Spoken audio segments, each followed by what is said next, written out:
So today we're going to take this Redodo battery and we're going to put it in my main off-grid system and we'll see how well it performs for a couple of days. Let's have some fun.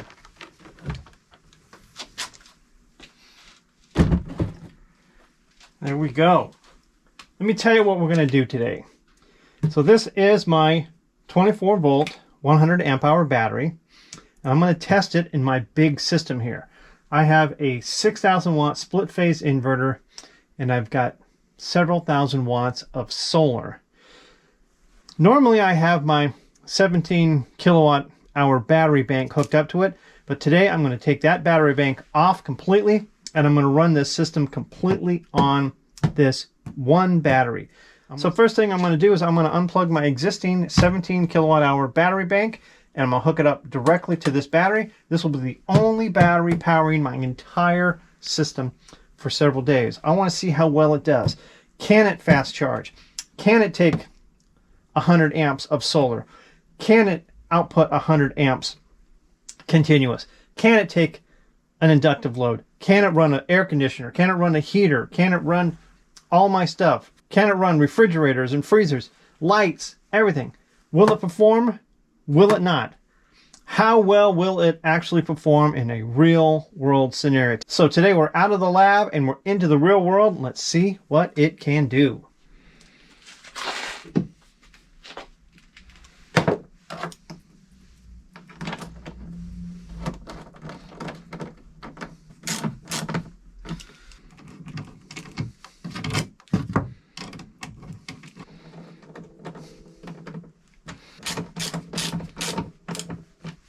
All right, we are now live. My entire system is running off of this one battery. We're going to see how well it does.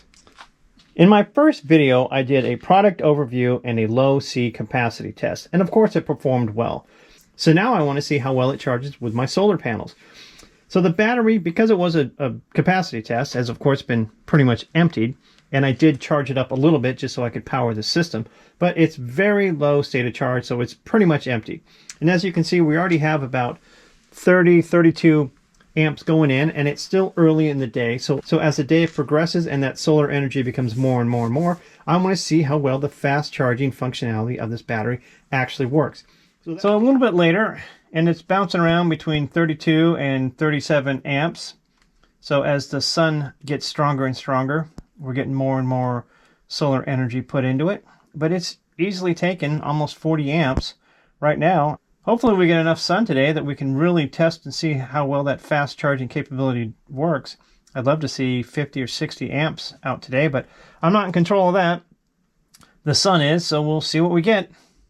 So we're a little bit later and we're doing about 50 amps now. It's bouncing around. And if I actually turn the light out and let all of the energy go into the battery, you can see it's 49.6. So it's easily handling 50 amps. So that fast charging capability is working pretty nicely. Now it does allow up to 100 amps of current to come in. And I don't think my solar panels are going to hit that.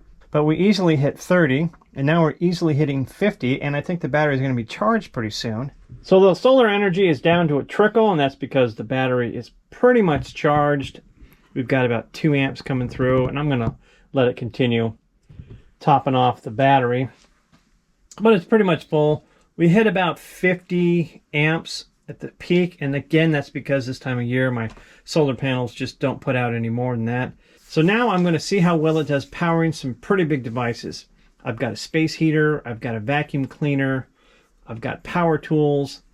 I'm going to run all of those and we're going to see how it performs. So as you can see, the inverter's at 25% and we got 60 amps coming out the battery, and that's because I have a space heater on and all the lights on. And now let's push it a little bit harder and see what we can get.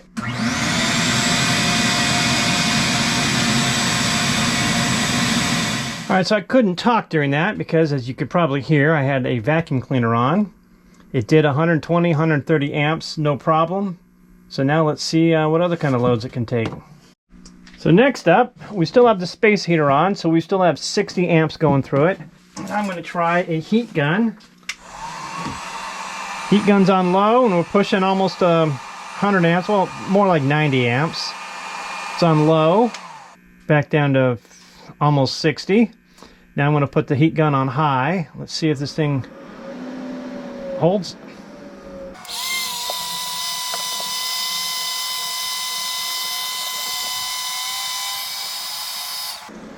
So it did 134 amps. All right, I just turned the solar panels off.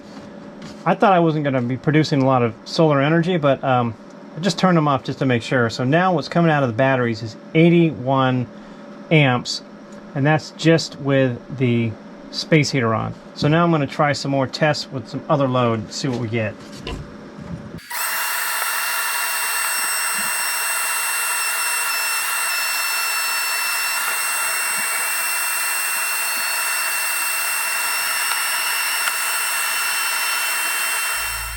So first test, I'm not exactly sure what to think. The battery put out a lot. I mean, it was doing over 150 amps. It was powering a space heater, a vacuum cleaner, and a heat gun, and several lights with no problem. I didn't see anything getting hot. Of course, my wires aren't going to get hot because they're 2-aught cables. I mean, they're massive cables. The inverter performed well, so it didn't give the inverter any problems. And you know, considering it's just one battery, it kicked out the power. What I'm concerned about is it's 100 amp BMS. It allowed 150 amps to go through it for a while. So when does it cut off? It has on the in their literature, they say 400 amps at 1 second, but if it's 100 amp BMS, it should be cutting off somewhere over 100 amps. It performs well, it's just it's not shutting off on that over current. So that's my only concern right now. But this is just test one. I'm going to keep testing. I'm going to let this thing rest and let it charge back up. And then I'll try more tomorrow. Also, my solar is almost done, so I'm going to have to wait till tomorrow to charge this thing back up and run some more tests. Well, day 2, and we are back. Battery did fine overnight. Of course, the system doesn't have a very big load on it overnight this time of year. It's at about 26, and in maybe half an hour, we should have some solar start charging it up. And we'll see how well it does on that. It did fine yesterday, so I'm not anticipating any issues. And today I'm going to run some loads like I did yesterday, some heavy loads. I've got a motor I want to run. So we're going to do another series of tests and see how it does. So the sun is out already, and I'm getting about 16 amps worth of solar. Let's turn the light back on now. I turned the light off because, as you can see, it drops to about 14 every little bit I want going to this battery. So, I mean, the sun just came out, so we'll see how much solar we get. So I hope I can get to 60 amps, because I'd really like to test the fast charging capability of this battery. So it's about another hour later, and we're at between 40 and 45 amps from the solar coming in.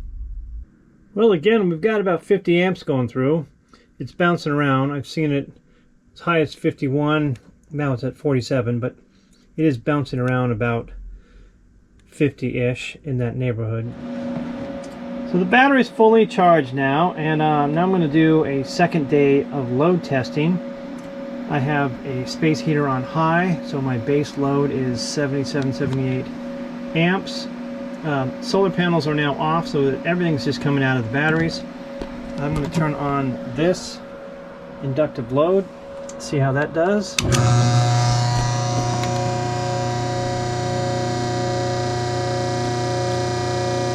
Now what I'm going to do is I'm going to turn on 2 shop backs, the inductive load, and then a heat gun. Space heater and first shop back.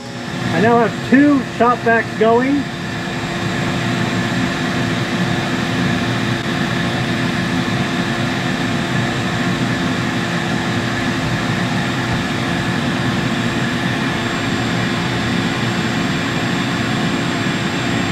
I'm going to turn on the inductive load.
up running those charging and discharging tests for several more days.